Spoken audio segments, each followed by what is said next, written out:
What is happening out there, Roto Scouts basketball fans? Good to see you again. Welcome to a Monday show. Nice little 6-game slate to talk about. My name's Terry McBride. The site is rotoscouts.com. Give it a look when you get a chance. A couple people in the chat so far. A little pop-up show here late in the afternoon. Apologies for the later start. Just not that there's too many games, but a 2-game NFL slate to take care of tonight. A 3-game NHL slate. And then wanted to spend my time on getting this NBA slate lined up. So, been working on it for the last couple of hours, and here we are. Just gave a little adjustment to a pretty big name on the slate. Nikola Jokic, give him a little bit of a nudge upward. I was kind of shortchanging him for what his current season has been a little bit in the original projection. He picked up about 1.5 points in the change. You can see he's right there on line 8. We got him 20% on FanDuel, 33% on DraftKings, kind of level with the field. I wanted to give him a little bit of an uptick from that. And like I said, I kind of had the room to justify doing it anyway in what I had originally projected him for. So that change will be coming down the pipe after the show. You guys will get that. If you're running stuff right now, just give him 1.5 points. You should be fine. Numbers are on the screen for you. Kenneth Woodhouse is here. I'm losing till I win. The Millie's here. Andy, Cujo, Ducking. What's going on, guys? Hopefully your weekends went well. Had the marathon for me. I had my niece's Nutcracker recital, which was great. She knocked her performance out of the park. It was fun this year. She was in a new role in, there's a big party scene at the beginning. She was one of the kids in that. And in previous years, she had been in, costumes as, a little mouse and stuff and just dancing around. This year, she's, you could see her. Her costume was like a party dress, and she's off to the side, and there was a lot of acting involved in the part. While other people are dancing and things are happening, she's off to the side reacting to everything.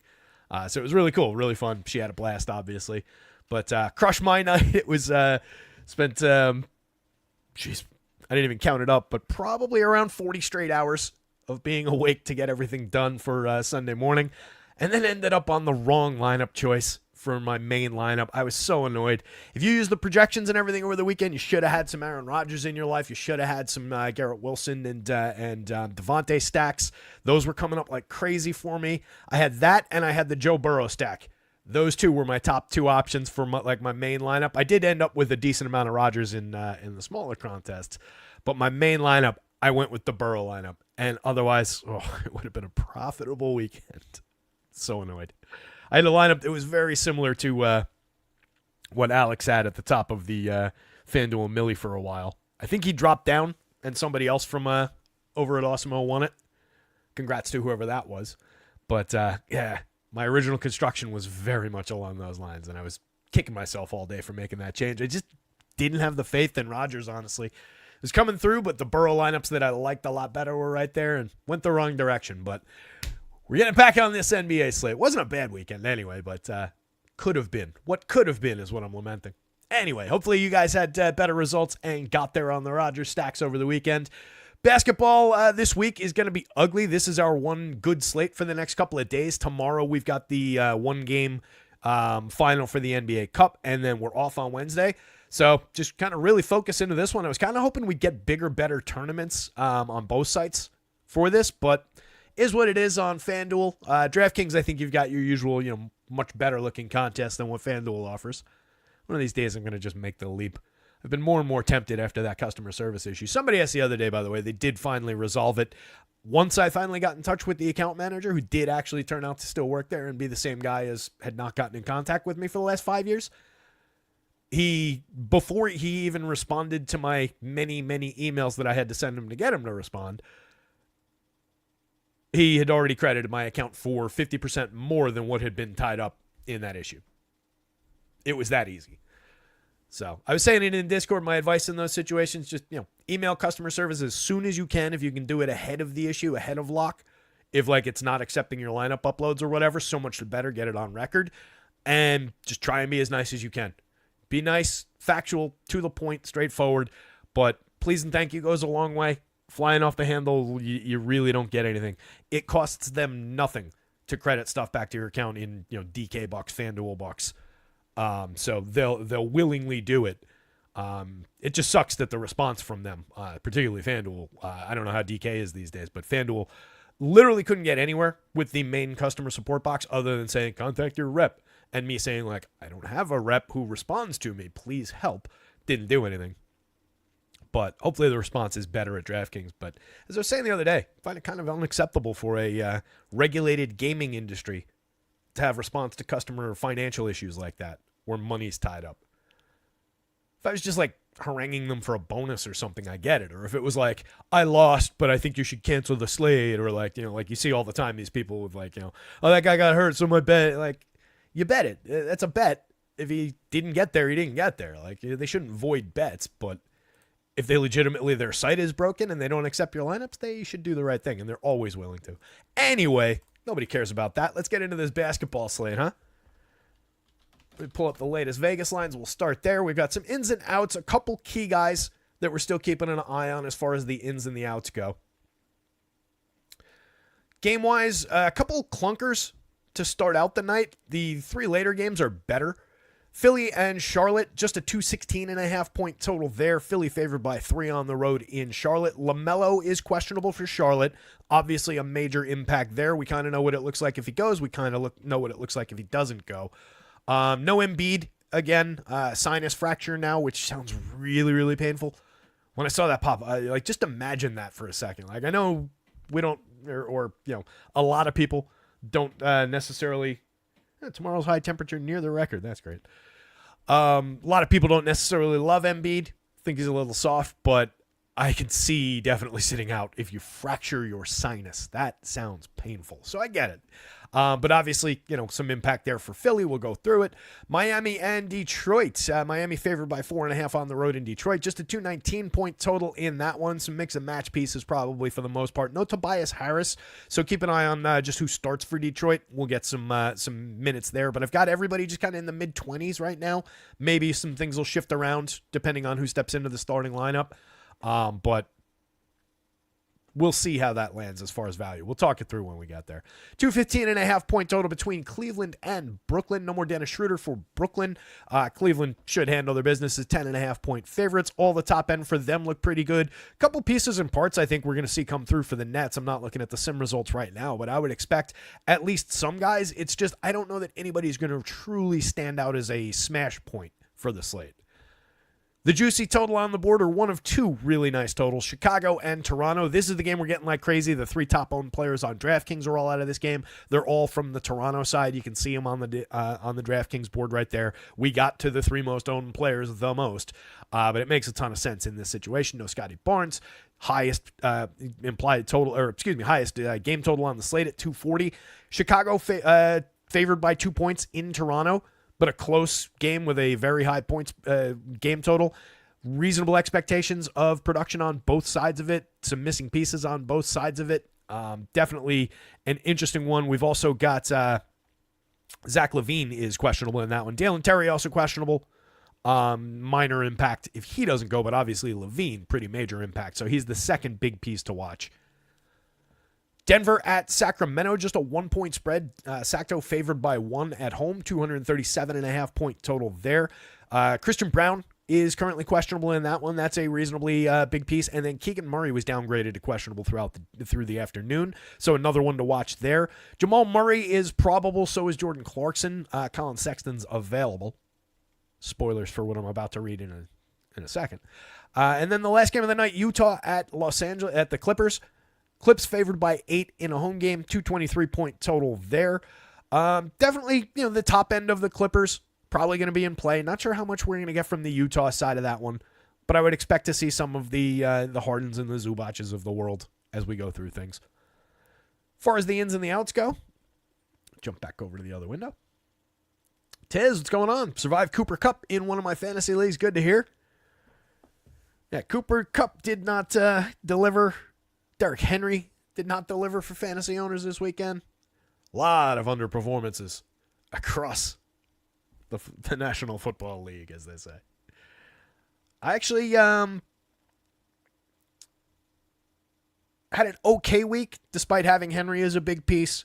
I've got Darnold and Aaron Jones going tonight, so we should be A-okay as far as my playoff matchup in the main league that I care about. The other league wasn't in the playoffs yet that I care about, and then I'm in a couple public leagues, but only one of those teams ended up doing fairly well. like a McCaffrey one and a bunch of devastating injuries, and then a couple that I just managed poorly.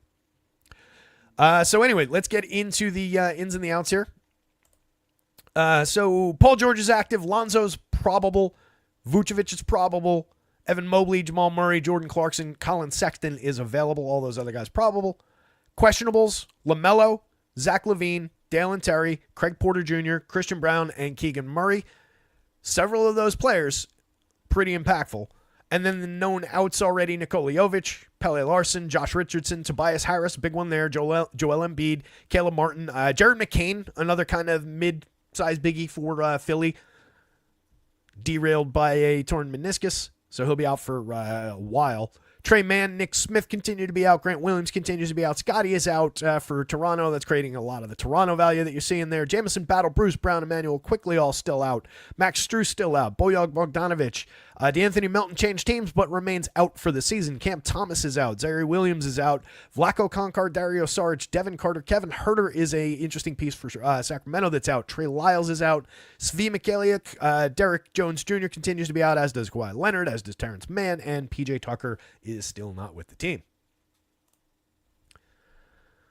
Power says Josh Allen's brought me to success to the motherland 2 weeks in a row. Good to hear. Yeah, I've got Allen on a number of teams, and it's been delightful. I've got him in the league that I'm in with some of the people from some of the members from over at Awesemo and friends from that. That was the one that last year the loser had to go take a teddy bear out to a public dinner, and the guy did it. And I narrowly avoided being that guy last year by one week 18 win. That would have been disastrous. This year I'm in first place, or at least going into this week I was in first. But yeah, I think the playoffs start next week in that league. Beantown says I have Cup, Barkley, and Henry and got a total of 14 points. Oof. Yeah, that's brutal. I mean, that's an expectation of that's what, 40 points below expectation probably? That's insane. And 3 rock solid producers, right? Is that the worst week that all 3 of them had all season?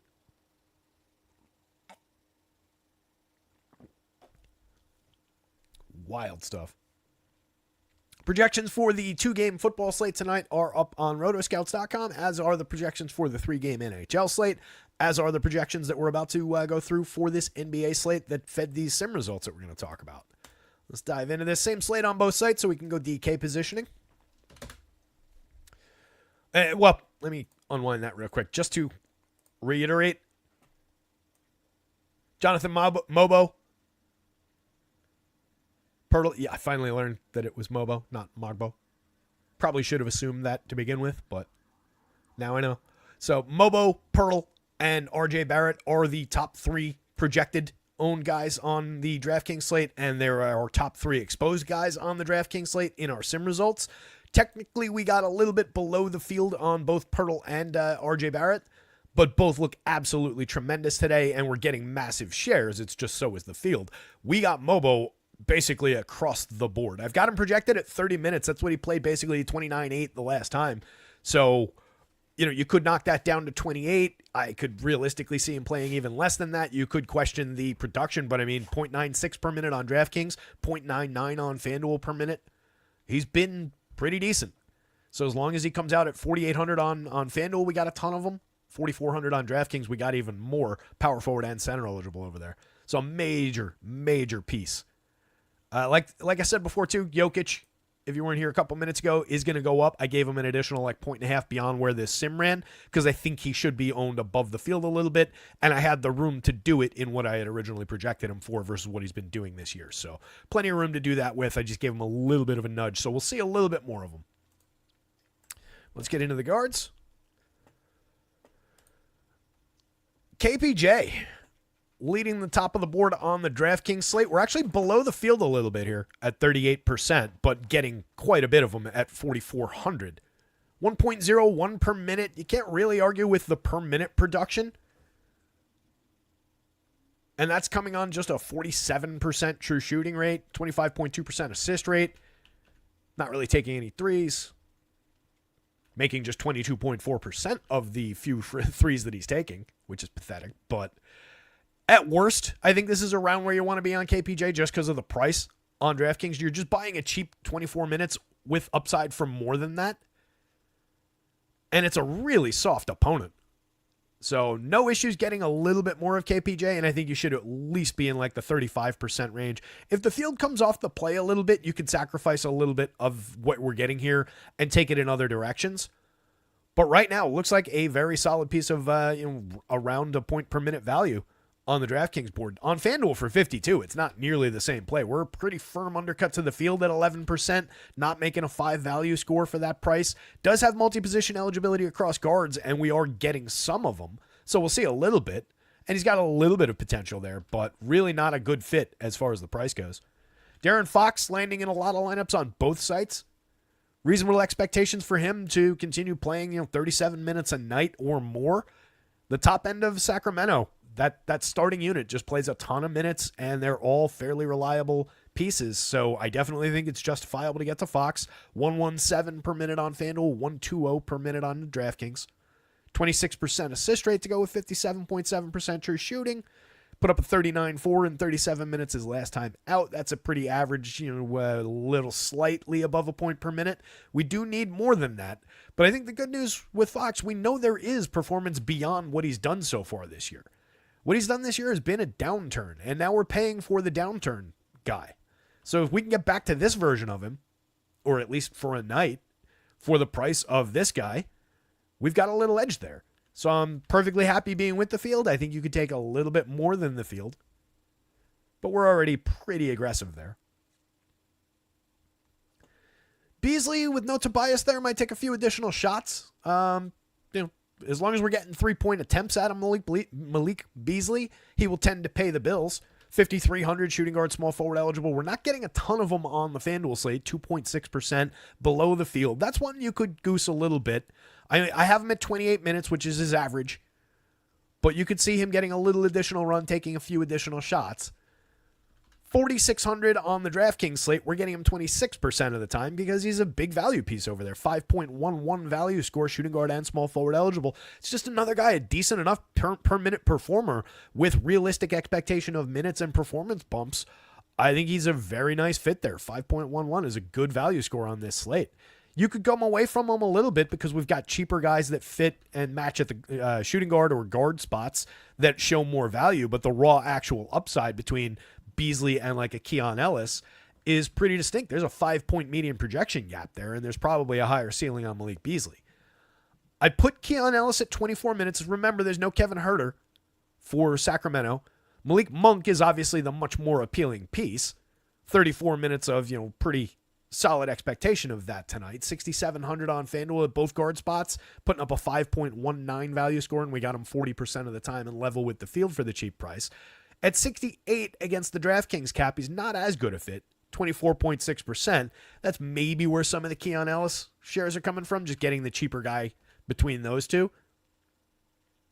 I could see a little bit of realistic potential for Ellis to play more minutes than what I projected him for. I think, let me see.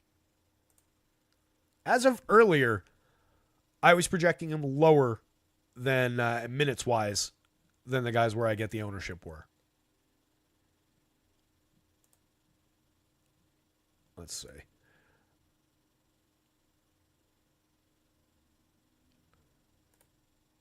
Oh, they went the other way now.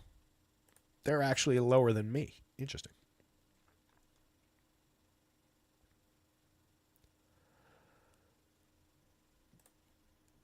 Especially with the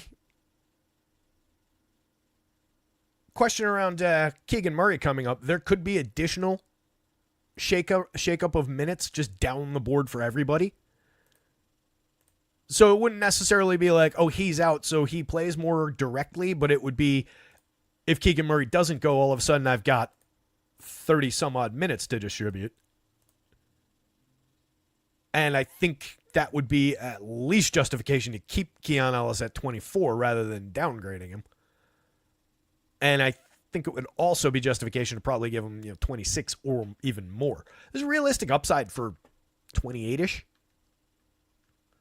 But Monk is the guy that you obviously want a little bit more, and taking more Monk on the DraftKings slate, if you're not a big believer in the Keon Ellis upside, is totally fine. 1.05 per minute. Ellis is not a good per minute player. 0.77 FanDuel, 0.73 on DraftKings. We got 0.81 last year. He's a low usage guy. So there's not a ton of just raw appeal there. It's more just about that price at 3,400 being a driving force. On FanDuel, even with 24 minutes, we're not getting Keon Ellis at all, and we are getting a ton of Malik Monk.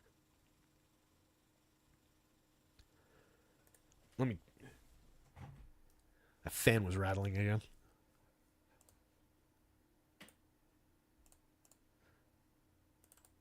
Power loves the KJ Martin and Ricky Council combo with no McCain, Caleb Martin, Bona, or Embiid.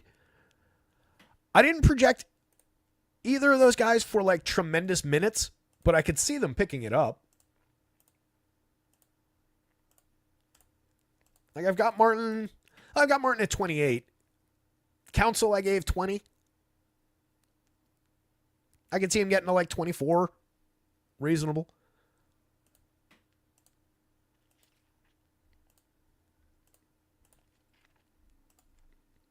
Right now, Martin's really not drawing much ownership in these projections. Now you got me curious where he came up. Making me jump around like this.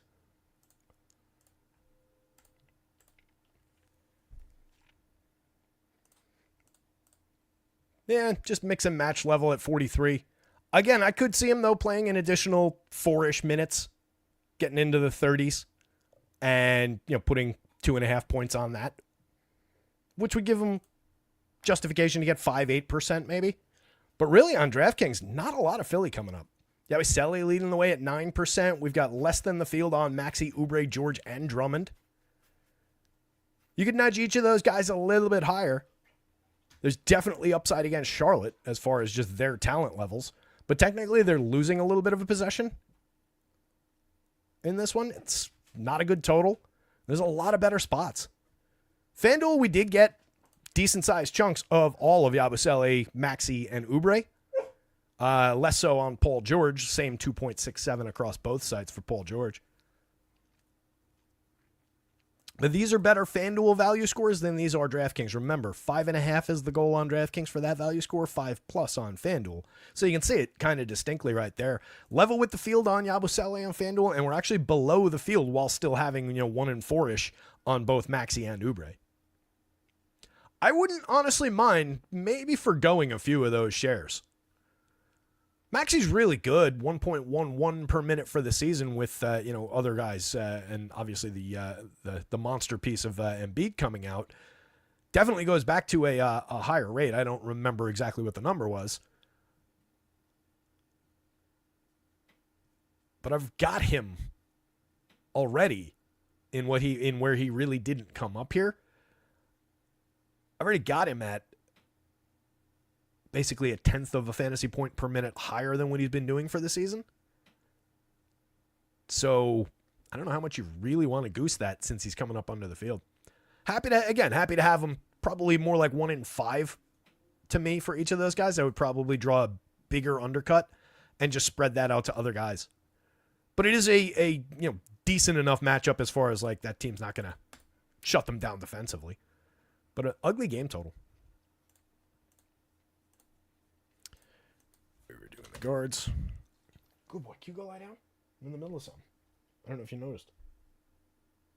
Actually, I know he noticed. That's why he came over. Millie's got 2 live lineups in best ball, both in first, off to round 3. Love it. If Murray doesn't play, I would expect a chunk of those minutes. As I was talking about, there's 32 to 36. I forget what I gave him. I think it's like 36. So yeah, a chunk, I think, of those minutes would then go to Crowder. The issue with Crowder is if he's 3K on DraftKings, then yeah, we would probably see that. But the issue with Crowder is just that low end production. Even when he gets the run.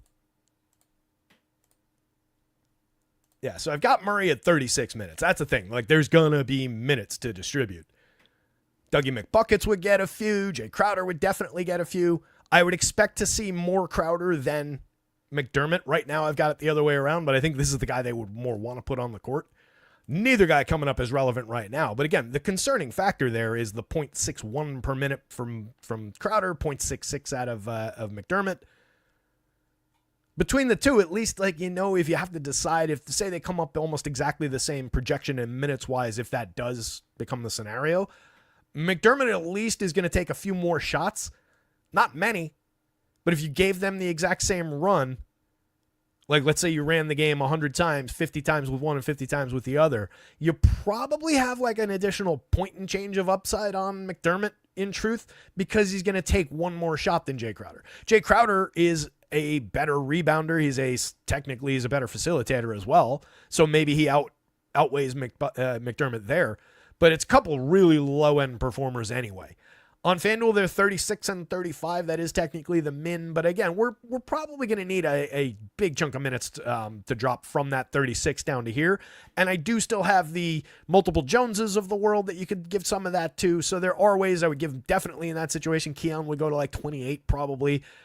Jones, both Joneses would go up. So there's a lot of ways that could go. I would definitely watch where they land, but it's not a bad shout out because you do have all these guys basically at the min.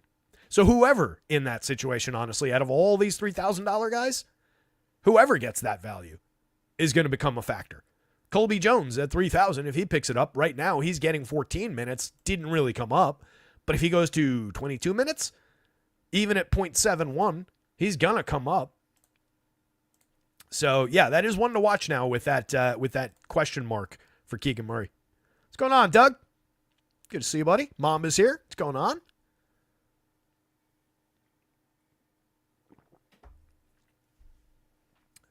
So let's keep on going through here. Keep pulling us out of the guard spot. We are not far down the board yet either. $3,800 Drew Smith. Definitely an interesting piece for Miami. There's just minutes going in his direction right now. Come on.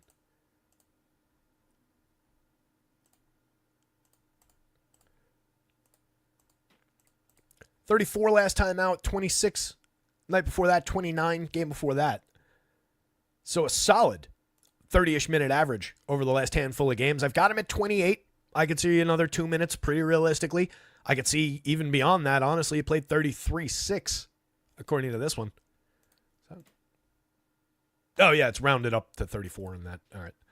I thought I had said 32. I was worried about that difference, but it's the same. So, up to 34 minutes at 4,200, there's going to be value there. He's already at 28 minutes, a 5.37 value score on FanDuel. We got him 26% of the time, technically a little below the field.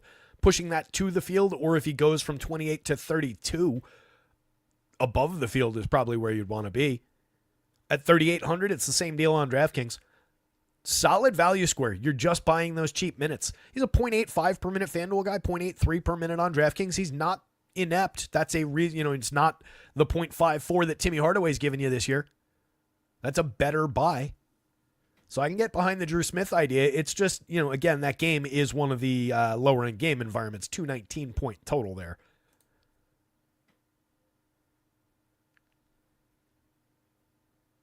Mama asks if there's a pivot off of Jokic. We're in this version of it. He came up in the 20s and 30s, and I actually nudged him to get more of him because it was justifiable, as I was saying before. So I don't know that you'd want to pivot off of him. It's more of if you don't play Jokic, you can probably afford two of the, upper mid type guys. Once again, we pull out of the positional stuff. So this is how they came up. All right, LaMelo is your second most expensive guy. There's a $2,200 savings between Jokic and LaMelo, and we got 0 shares of LaMelo. I've got him at 34 minutes, assuming he plays at all. He's got any given slate upside. We got him a little bit on FanDuel, 5.3% for the 9,000 on FanDuel. That's a massive price difference site to site. It's a $3,500 savings from Jokic on the FanDuel slate. But you can see how basically everybody else came up. And this is with Jokic only coming up 33% there, 20% there. If you take him off the board completely, you would probably end up with a significant amount more RJ for 91. You'd probably get a lot of $8,700 De'Aaron Fox. And that's what I mean. It's just going to feed more of these guys in combination with one another because you don't necessarily have that big spend. So it's not like you're going to say, I'm not playing Jokic. Let me go to a less than efficient LaMelo play. 4.57 value score for LaMelo. If you want to make a pivot off of Jokic that's not really coming up now, but probably would, like if you just left him out of the equation, it would probably be Sabonis because they play the same position and he's $3,000 or $2,500 cheaper and he's got a 5.19 value score.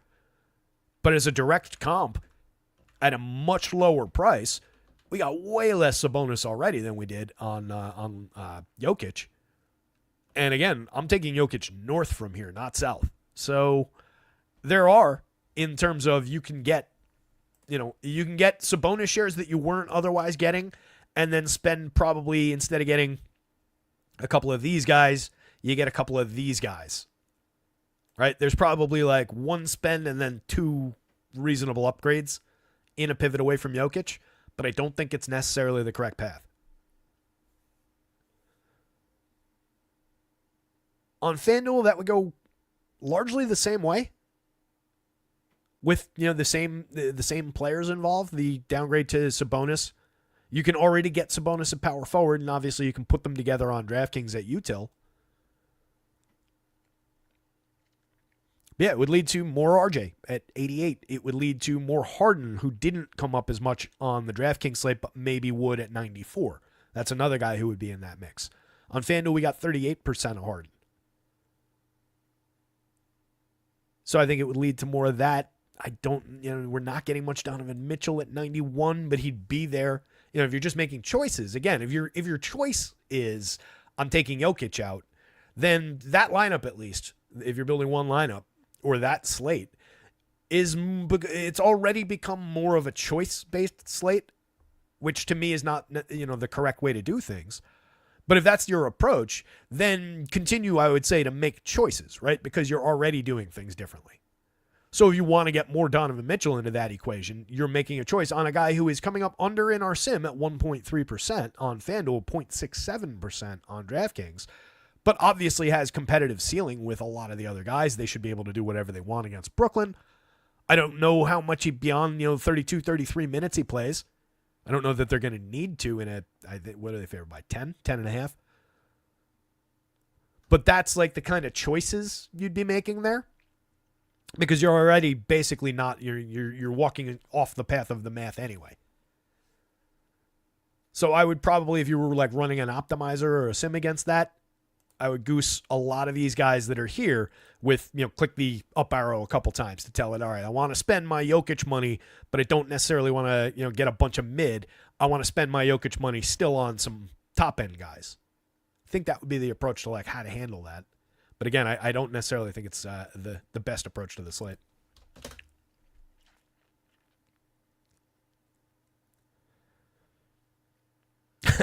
Power says, I think Azar Thompson starts for Tobias and would be a good pick, and Houston is definitely happy they got the good brother. Yeah, right now, like I said, with Detroit, I just kind of blended all those minutes, and whoever starts before lock will probably get 2 to 4 more minutes, depending on which one it is. I've got Thompson the lowest. I've got him just at his standard issue, like 14 minutes. Plays 14, 8 a night on average. Played 13 the other day. Ronnie Holland, I've got at 22. Fontecchio, I've got at 22. And then there's like the Stewarts, Durans of the world. And then, the more obvious Cade, Ivy, Timmy, and Beasley, I've got ranging from 35 to 28.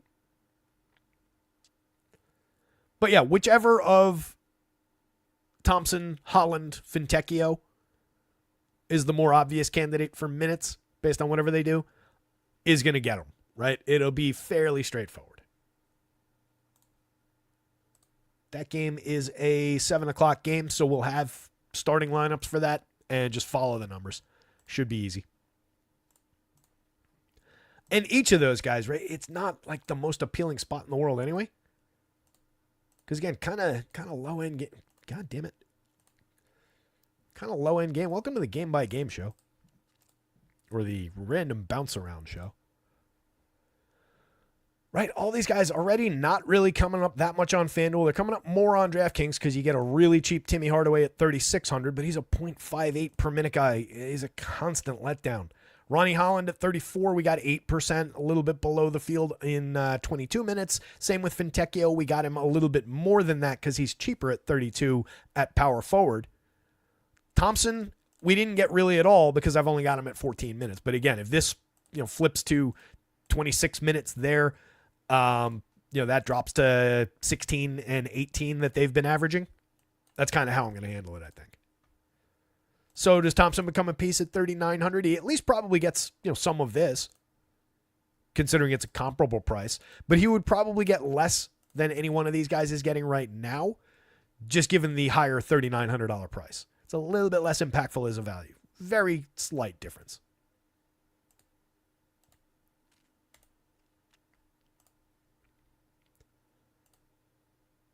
Going to continue to try talking about guards and eventually get through this slate. Jamal Murray, probable today, but assuming we're getting our usual, 35-ish minutes. Average is nearly 36. I've got him at 35. He's not coming up on FanDuel. If I gave him back an additional minute, he would not really be coming up on FanDuel. 4.59 value score. He's a 101 player this year. Last year he was a 1.22 per minute guy. It's a big dip. He's lost a little bit of usage. 5 points of usage there is not insignificant as far as his ability to produce fantasy points. 7,300 on DraftKings. It seems like it should be a good price, but really 6% in our sim below the field. We are at least getting a 5.19. Again, we're looking for 5.5 there, but 5.19 certainly not unplayable for his 1.01. I think the DraftKings price is way more correct than the FanDuel price for this version of Jamal Murray, and there is probably still path back to maybe not 1.22, 1.25 kind of level, but 1.15-ish. Sure, in any given slate, obviously, he can explode for more, but not really coming up as a huge piece. Monk, significantly more. We talked about him already. Jaden Ivey, I could probably argue my way into as I'm changing things around before lock. An additional minute or two for Ivey. Additional little bump of usage for Ivey. We got him 15-ish% on FanDuel. He's only 6,000 over there at both guard spots. That's where he's interesting. On DraftKings for 6,700, he fell almost completely off the board. We got him in one of our top 150 lineups. He's had a few games this season, though. I mean, he's got the ability to produce. I have him.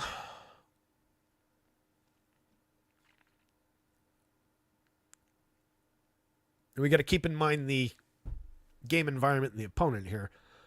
I've got him 0.99 against the 1.02 he's put up, but that is a matter of probably a quarter of a fantasy point.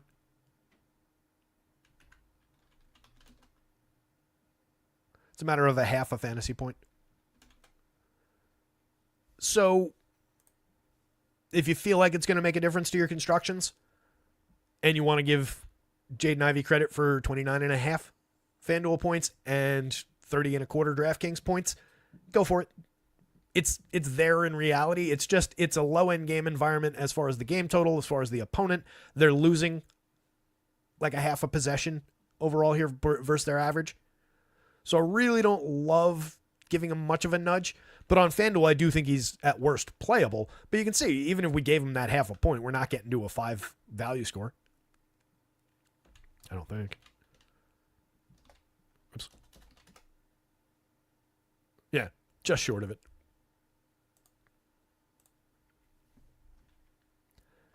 Giddey looking like an Izuia spot right now, but if we get no Levine, obviously there's a major impact on the Giddeys of the world, on the Kobe Whites of the world, on the Ios of the world. So that's one to watch. If we lose Levine from this slate, we're definitely going to get more of those guys. Right now on FanDuel, Kobe White is our leader at 20.6% exposure. A little bit below the field on all of those guys. Io at just 2%. I would definitely want to get to more Io in that situation. On DraftKings, 10% and below the field on Kobe. Kobe White. I got to stop calling him Kobe. I know that's his name, but this is basketball. Giddey 16% at 6,600. You probably get, with no Levine, into the 20s on Giddey. You probably come up with more than 0% IO. The field is there a little bit more than that, but that's not going to be a big field number. Otherwise, it would be, hard-coded red. But yeah, I would say mid-teens, upper teens on Kobe White, if not a little bit more. 10-ish% probably to IO. And then into the 20s probably on Giddey. And your mileage may vary on any one of those players. And that's all if Levine doesn't go. In this situation, they're all at best mix and match kind of filler type guys in a very appealing game. That's the thing about that one. Again, 240-point total, highest game total on the board. So definitely you're going to want some of those guys, especially if you want to give the idea of the supporting run on both sides to push the game up. Grady Dick is a very different piece across sites.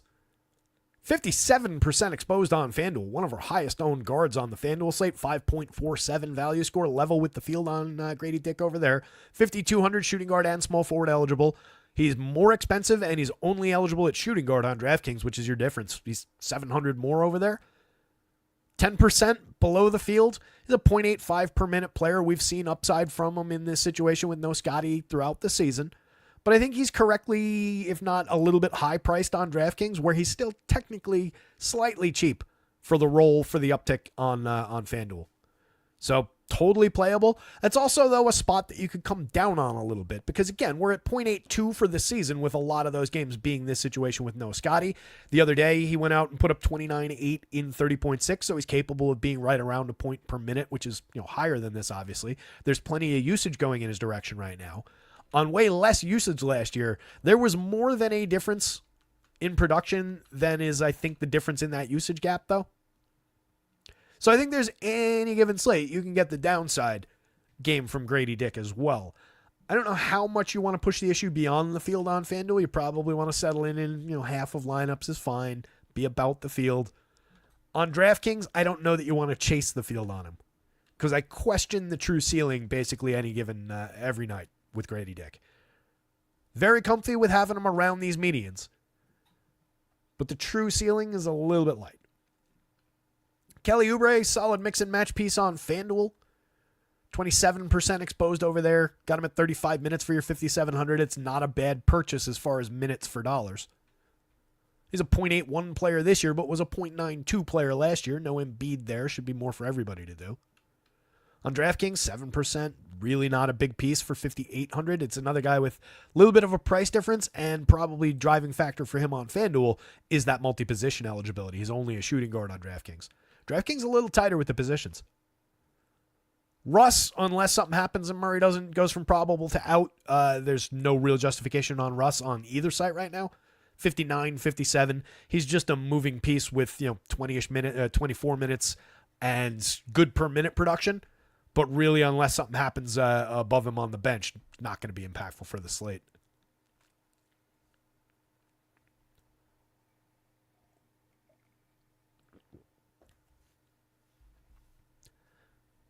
Holy shit, it's 5:30 already. We're not even 3 yards. Ben Simmons, 5% mix and match piece at absolute best on FanDuel. 5,500 DraftKings, same deal. No real love for Ben Simmons, even with everybody missing from Brooklyn. It's just going to be 24 minutes of moderate production. He's around a point per minute. Can spike upside every now and again, but it's never going to be a big Ben Simmons guy. Let's put it that way. The 39% assist rate is great. 13% rebounding rate is fine, but there's just never an upside for minutes, or quite rarely. Christian Brown, if he plays, doesn't really look like a piece. He's more interesting to the slate if he doesn't play. That's one to keep an eye on. Micic, if LaMelo doesn't go, picks up his minutes again. Right now he's at 20 and not relevant to the slate because he's at 6,200, 5,300 because he's priced for the minutes he was getting in LaMelo's absence. But that situation changes. I don't know that he becomes a massive value because we'd probably be going like, a 2.65 value score right now is terrible. To, probably mid fours. I don't know that he cracks 5.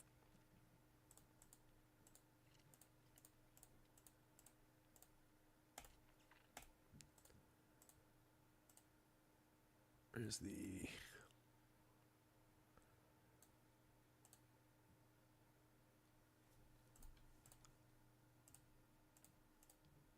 I got to remember to unwind this after I do it. But I just want to see what that number is going to look like. So we go to that. And we jump to that. And I could give them 22. Yeah, we're right around that level. So it'd be 26, 27. Somewhere in that territory. An additional 10 fantasy points. I don't know that we're going to get there. Let's call it 27. Just for argument's sake. Yeah, mid fourths, like I was saying. You could give him, even if you had him at like 29, I don't think we're getting there as far as a value, even if we get Micic and no LaMelo. Let me just unwind that on this one. All right, we're back. Karis LeVert is who he is, kind of a spot, not really relevant, but you could take a few more shares of him from the mid-range if it just lands that way, perfectly fine. Keon Johnson, 26 minutes projected for just 4,200 is getting him into FanDuel lineups. That's not the most comfortable spot in the world. Not really totally sure what Brooklyn's going to look like right now. You can see like 24 minutes of Shake Milton for 5,400. We got none of him. I don't love the Keon Johnson option unless I get a little bit of security around those minutes. Very fragile. Overall, he's playing 17-2 a night, so that is an uptick in minutes. He's a 0.73 per minute player, but you could see justification for more for some of these Brooklyn guys. But that's one to watch. If it comes down in minutes, you don't want that much. On DraftKings, he didn't come up at all, so you don't really have to worry about it. Beasley, we touched on earlier, 26% on the DraftKings slate, though. Why am I not sorted? Did I resorted something?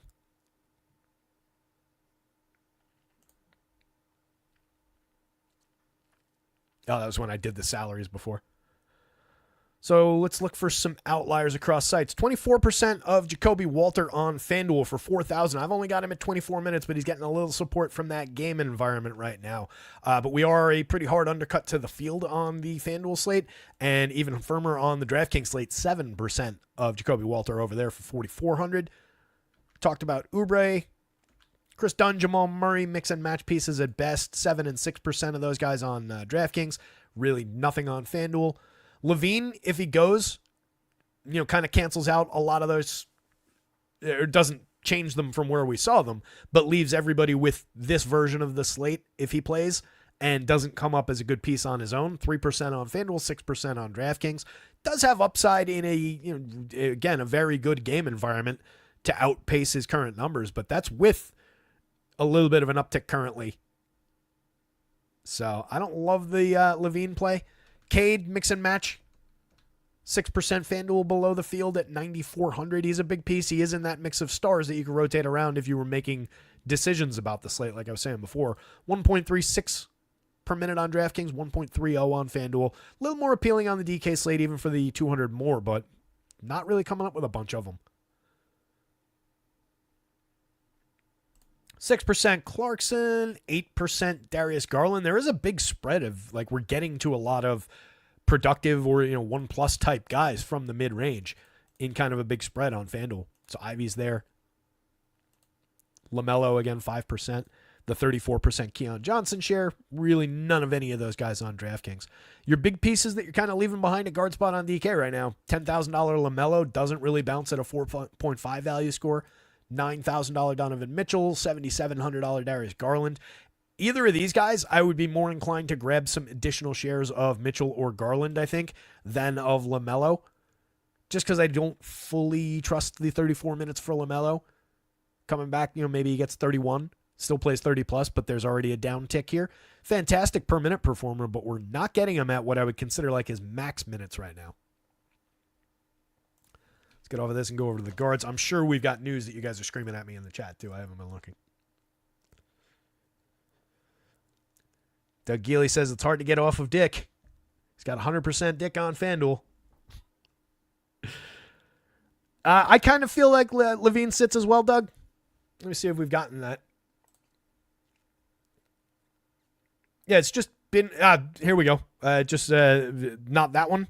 But LaMelo is on track to play as of 14 minutes ago. But as of 1 minute ago, he's expected to have a minutes limit. So he will not even get the 34 minutes, most likely, that I've got him projected for here. So that is one we already weren't getting there, and I would just not really consider it. I'm going to knock it down right now.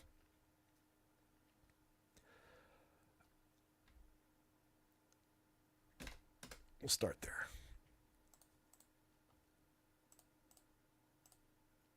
And then I guess I'll just give him a message. Right now I'm just swinging 4 minutes, and it's just going to have both guys off the board between him and Misic. I might give another 2-minute cut and take LaMelo to 28 instead of leaving him at 30.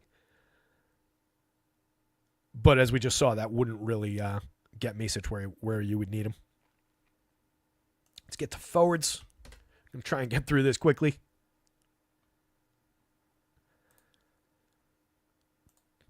Yeah, you know what? Let's resort the whole board so I don't have to keep doing this. I love when you guys ask questions because, again, it drives the show and it's more interesting, I think, than me just going through everything and like picking out what looks good to me. It's because, feeds what you guys are wondering about. So bring on the questions, but I always got to remember to unsort what we sort when we do that so I can continue on with the show and not bounce around like I just was. So Mobo and RJ Barrett, we already talked about, just looking tremendous up at the top of the board. RJ on FanDuel at 8,800 is massive. 1.18 per minute production out of him on 29% usage for the season. We've seen what it looks like when Scotty's not there. There's still no Quickly and so on and so forth. So just all the upside in the world at that price at both forward spots on RJ. We got him in 75% of lineups, and that's only gently above the field. Bigger position on RJ is perfectly fine. We got 88% of Mobo on the FanDuel slate. You could undercut that a little bit. This 30 minutes is a little bit fragile, but he played basically that the other day. I would expect it. If we get news otherwise, it'll change before you need to lock that game. So right now, ton of Jonathan Mobo. It's been a 0.99, call it 1.0 player on FanDuel, 0.96, call it 1.0 on DraftKings. Best game environment on the board. I've got him right at 1.0 on the nose, so a 0.04 per minute uptick. So if you want to take away 2 minutes, maybe 4 minutes if you're really pessimistic about it, and if you want to take away 0.04 per minute off of that, you can slice the math to adjust him. But that's the furthest down I would take him. I think he looks great.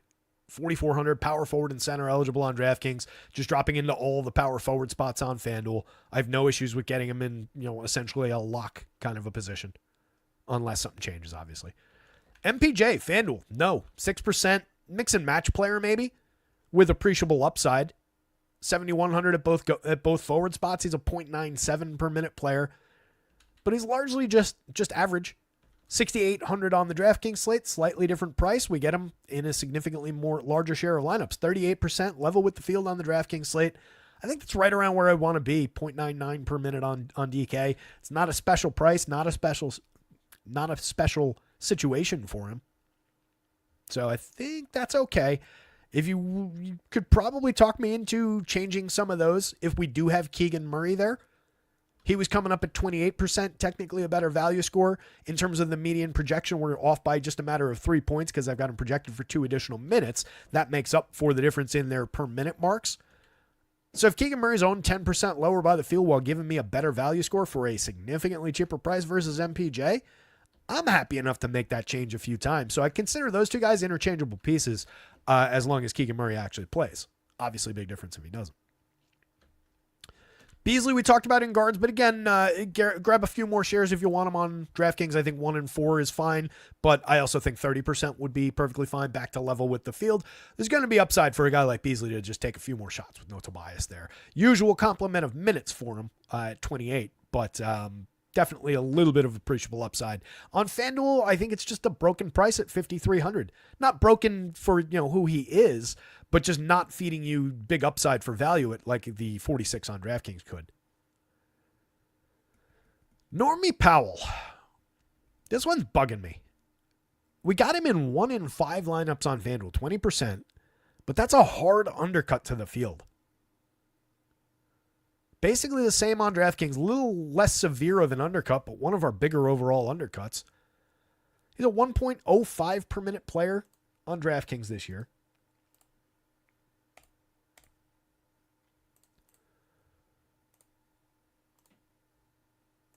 It's an okay enough upside game for them going up against Utah. Terrible team. Good enough game environment. But as far as those last 3 games, this is the lowest end out of those 3 at 223 points. They're favored by 8.5. That's beneficial. Gives them 115.75 implied total, but that is that's comparable to Cleveland's total. Cleveland's at 113.25. All 4 of Chicago, Toronto, Denver, and Sacramento have decently higher implied team totals. Better than I consider them better than the Clippers. Better than the first 3 games probably overall, but the worst out of the appealing teams from the last 3, leaving Utah to be the bottom of that. I've got Powell at 1.03, so it's another one. Technically, if you want to give him 0.02 more and take him to his season average, you can. If you want to give him an additional, 0.05 of a point on top of that, just to account for a little bit of game environment here, so be it. That's fine.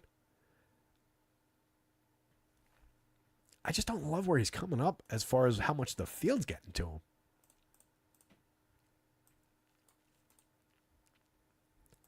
Field's got an additional 8-10 points on us on the Norm Powell play. It's not like he's through the roof, but they're into the upper 20s. I can see it. I just don't think that there's anything overly exceptional about the spot. He's a 5.05 value score on DraftKings, 4.92, just shy of the mark on FanDuel. Further from the mark on the DraftKings slate. I don't want to spend too much time on Norm Powell, but I don't know. I'm not totally loving that spot.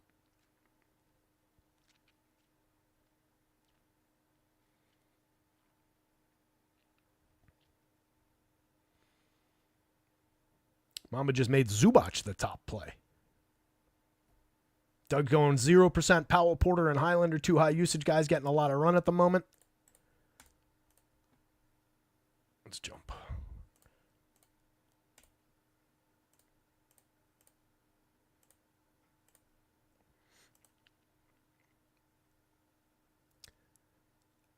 Bones at 16 minutes. Miller at 16 minutes. Neither guy really coming up on FanDuel. We did get a couple shares of Bones on DraftKings at 35. He played 20 plus last time out.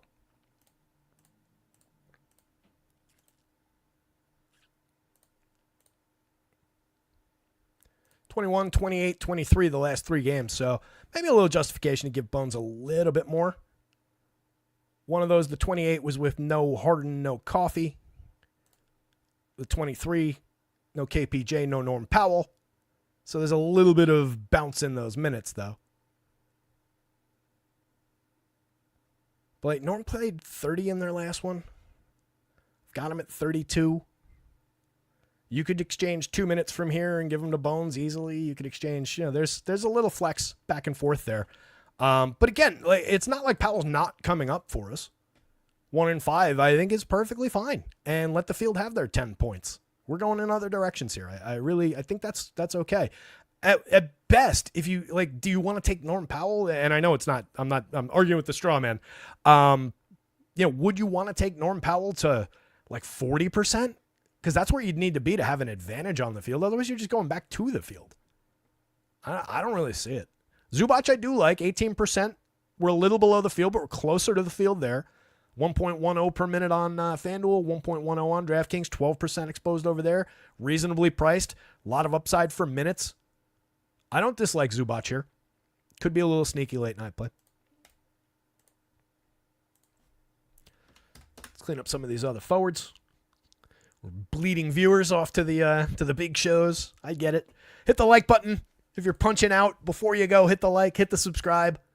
Check out rotoscouts.com. I haven't plugged the site much for the show, but NFL, NBA, NHL going on right now. Access all 3 sports. Projections for every main slate. Projections for every football showdown slate. Weird 2-gamers like tonight. Under $1 a day for access to all of it. Weekly, monthly, and quarterly plans. Check it out. Also give our guys over at acemind.io a look. Promo code ROTOSCOUTS all in caps. Gets you 20% off the first month over there.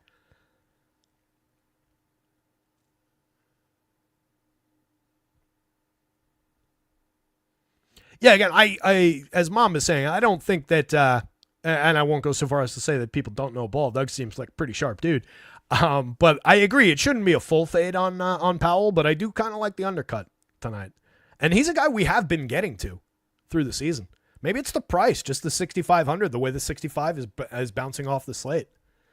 But that's a guy that we've gone from being above the field on to now having a pretty solid amount, but being below the field on. Aaron Gordon, somebody I'm always happy to have in lineups. He always lands, a little bit light as far as field exposure. He's a 5.15 value score, 13% exposed and technically below the field on FanDuel, but relatively close. A couple more shares of Gordon is fine on FanDuel. Same deal on DraftKings, 5,500 over there, showing you a 5.35 value score. That's technically better than some of the guys immediately ahead of him. Good rebounder, good facilitator, decent scorer, solid minutes. I like the upside for Gordon to do Aaron Gordon things tonight, but I don't think you have to get carried away with getting to 25, 30%. If you're at 15, if you're at 18, you're fine. That kind of territory. 20 on DraftKings. Timmy Hardaway, I've already kind of dismissed the Timmy Hardaway play. He is fine. He's got his usual complement at 28 minutes. He's very cheap as always because he's one of the worst performers in the league in a per minute sense. 0.54 this year, 0.58 on DraftKings. Can give you upside back to his 0.81 kind of production that he was doing last year. It's a major reduction in usage, but again, there is a void of shots tonight, so could see a few additional looks for Timmy. What's he taking? Threes-wise, he's making 34% of 5.1. So if he happens to shoot over 40% on, call it 7.5 attempts tonight, maybe he sees a little bit of a bump in his production, but you're only really getting back to this level. One of my least favorite pieces in the league. Yabusele, again, we talked about him early in the show, but 28% on FanDuel for 5,100 looks pretty important on the FanDuel slate as a power forward option for 5.23 value. 5.03 value on DraftKings, not quite getting the same level for the 52 power forward and center over there, but definitely, I think you could go to 15, and that probably puts you ahead of the field. Feels probably at 12 in that mark.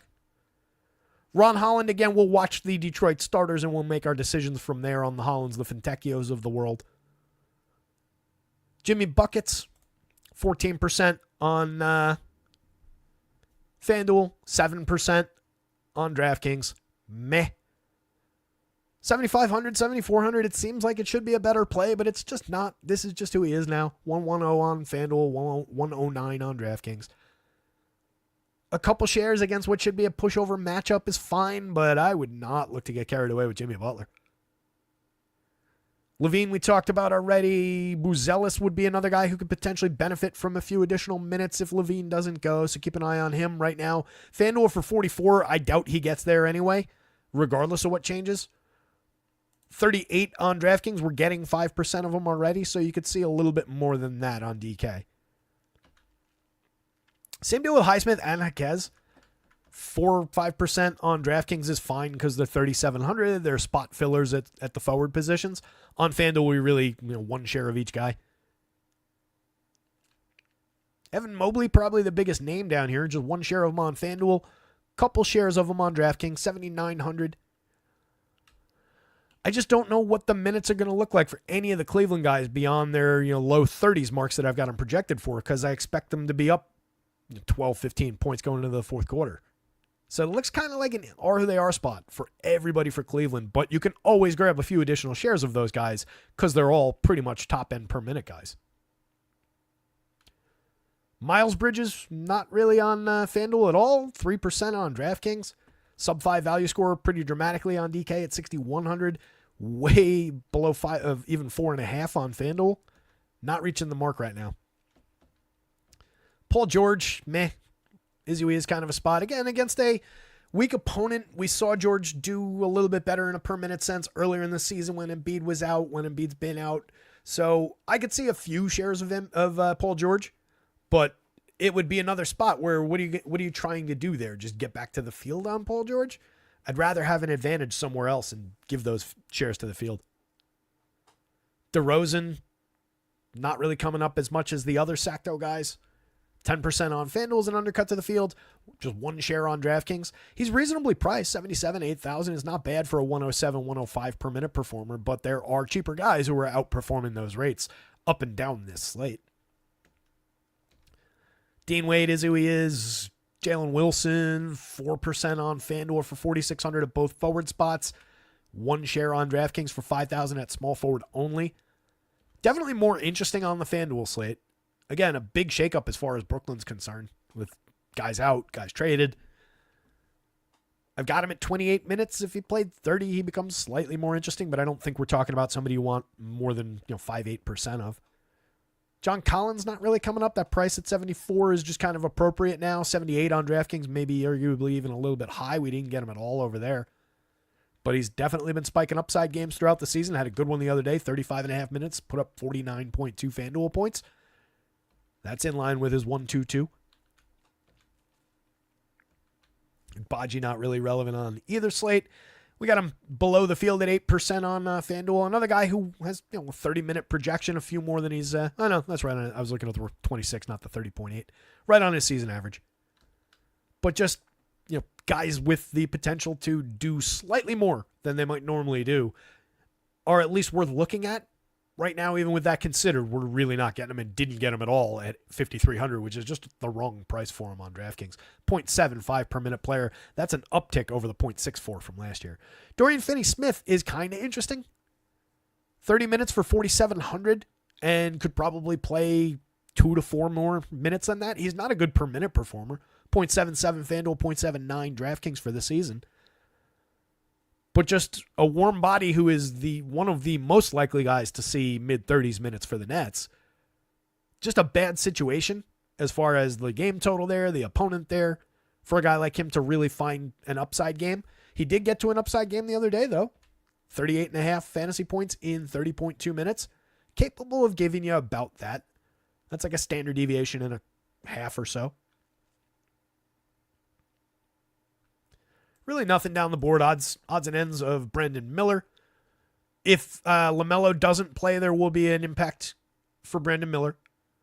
You'll see him shoot up the board a little bit. I don't know that we get to crazy shares, though. DraftKings, I really don't think we get to crazy shares because he's 8,900 over there. It would be on FanDuel that you would get him if the situation changes. Let me jump to center. I'm going to try and wrap center up real quick because we're coming up on 6 o'clock and I want to have plenty of time. Man, a lot of Norm Powell conversation.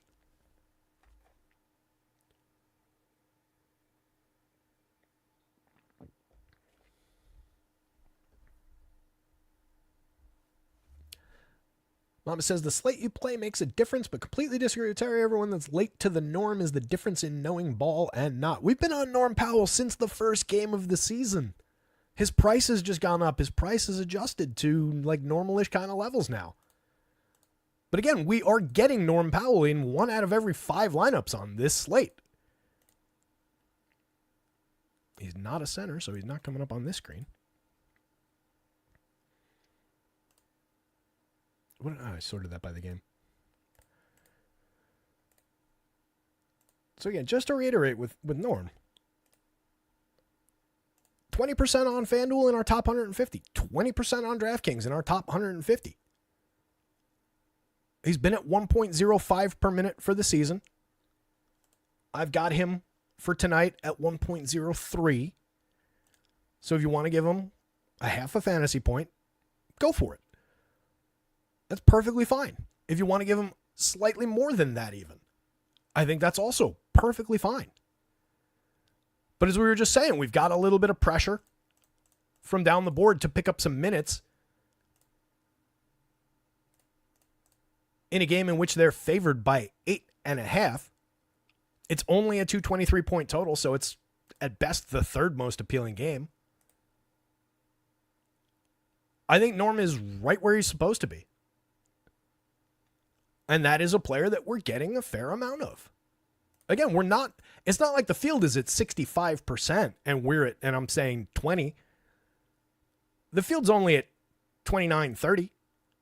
So if you want to take a few additional shares and level him to the field, then totally fine. But there's really not justification to get him 40, 60 kind of percent where that's what you would need to do to build a position on him. So as you guys are saying in the chat, or somebody said, he's a very good real life player and he's filling a role for this team for sure. You can see it in his usage number, right? He's got a 26.5% usage rate this season. Somebody's got to help score with this team.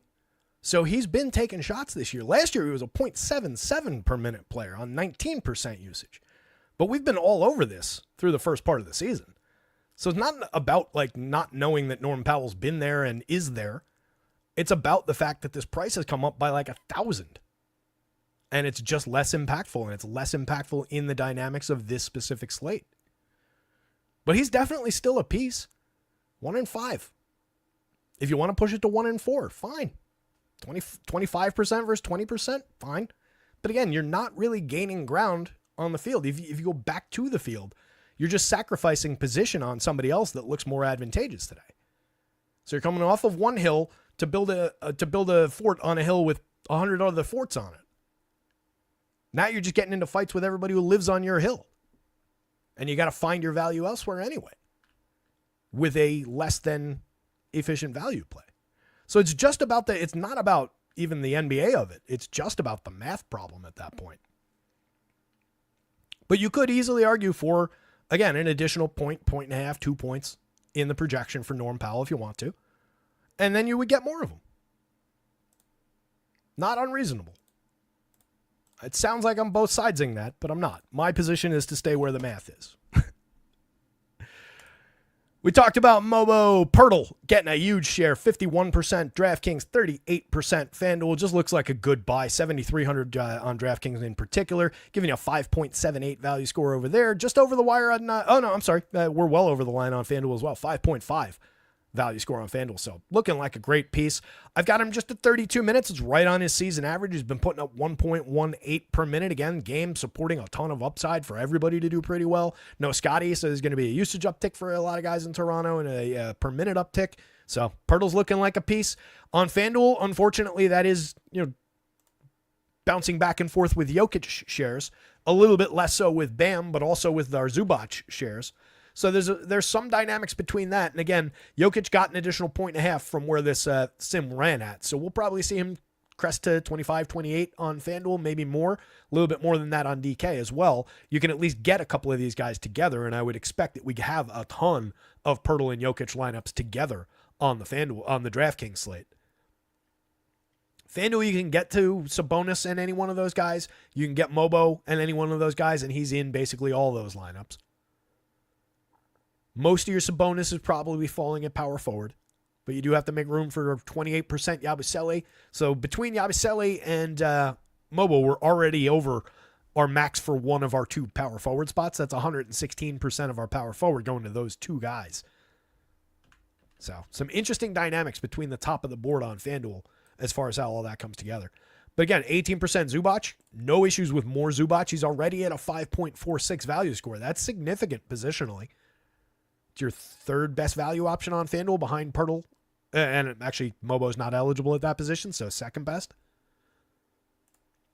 7,100 for Zubac on DraftKings. We got a 5.42. Not quite to the 5.5 threshold, but only Pirtle is at 5.78. Perfectly reasonable alternative. Bam really just looking like an is who he is kind of a game. 8% on FanDuel, 12% on DraftKings, below the field on both sites. I'm really only ever interested in Bam in just, whatever he drops into naturally, and then I'll get to more if the situation's changed around him. 119 per minute on FanDuel, 118 on DraftKings. Low-end game environment in which they shouldn't have to do a whole hell of a lot to succeed. I don't love it. I'd rather get to most of the surrounding options. Kessler, despite a pretty big projection, 7,700 on FanDuel, doesn't really bounce. 4.91 value score over there. We got him in one lineup.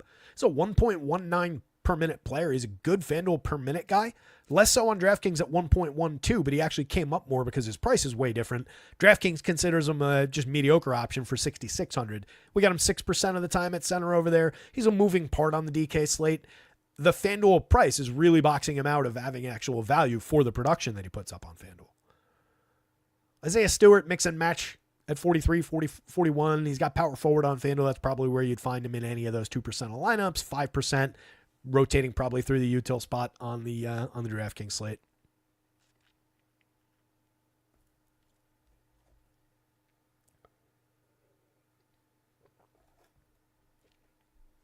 So, Mom, I'm curious on DK then on Powell. Where would you want to be? Like, say you built 150 lineups. Would you want to be like 60-ish% on him? Because to have a true position, that's really what you're saying. I'm just worried about getting overexposed to him at that point. If you want to take him up to the field on DK, I don't think you're wrong. Beyond the Rabbit Hole says Bam feels like chalk. It's not really what the ownership is saying. Where's Bam? We're like 8 points light on Bam on DraftKings. I don't have a FanDuel number here, but yeah, I mean, not chalk in the sense that the field is getting there. And not chalk in the sense that he's like your top value that's landing in all of our builds or anything. I think he's fine. I think it's an is who he is game, though. But who he is a reasonably good performer for the 82. It's just nothing overly special about that game environment, that situation for him. They're all just kind of there. Unless I'm misremembering. What the hell are they? Hey, Jovic, Larson, J. Rich out. But that's not going to be overly impactful for Bam. 118, I've got him at...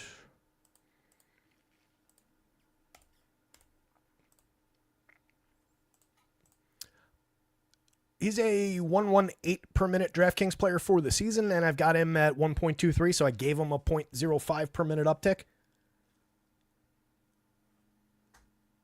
And honestly, it's just kind of situational.